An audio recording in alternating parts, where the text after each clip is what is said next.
चांद हमारी ज़िंदगी में ख़ास अहमियत रखता है। जब इंसान ने चांद पर पहला कदम रखा तो ये इंसान की बहुत बड़ी कामयाबी थी। जो नामुमकिन लगता था वो मुमकिन हो गया था। नासा ने हाल ही में चांद पर एक कॉलोनी बनाने का ऐलान किया है।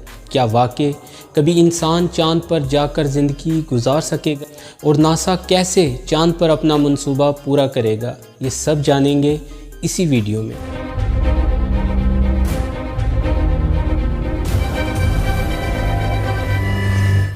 वाशिंगटन अमरीकी खलाई अदारे नासा ने तामीराती टेक्नोलॉजी कंपनी को 2040 तक चांद पर घर बनाने के लिए $6 करोड़ की रकम फराहम कर दी। मंसूबे के मुताबिक चांद पर एक बड़ा 3D प्रिंटर लॉन्च करना और चांद की चट्टानों, मादनी टुकड़ों और गुबार से बने कंक्रीट को चांद की सतह पर ढांचा बनाने के लिए इस्तेमाल करना है। चांद पर रिहाइश की तामीर का मंसूबा अभी इब्तदाई मराहल में है और आइंदा दहाई तक इसकी शक्ल में तब्दीली मुमकिन है। नासा चांद पर तामीर के लिए जाने वाले घरों के दरवाजे, टाइल्स और फर्नीचर बनाने के लिए निजी कंपनियों के साथ काम कर रहा है।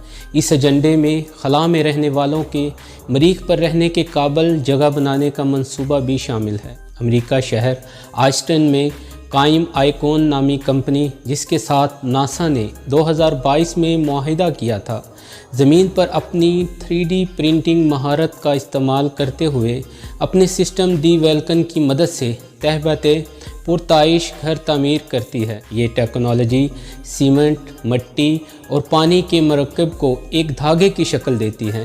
ये धागा बतौर स्याही प्रिंटर से बाहर आता है। घर के तमाम हिस्से जैसे कि दीवारें और छत अलहदा प्रिंट की जाती हैं और बाद में एक साथ जोड़ दी जाती हैं। 48 घंटों के अंदर घर तामीर करने की सलाहियत रखने वाली इस टेक्नोलॉजी का इस्तेमाल करते हुए कंपनी आइकॉन 2018 से घरों की 3D प्रिंटिंग कर रही है और शमाली आइस्टन में 100 से ज़्यादा घर बना चुकी है। चांद पर बनाए जाने वाले ये घर सिर्फ खलाबाजों के लिए ही नहीं बल्कि आम अफराद के लिए भी होंगे।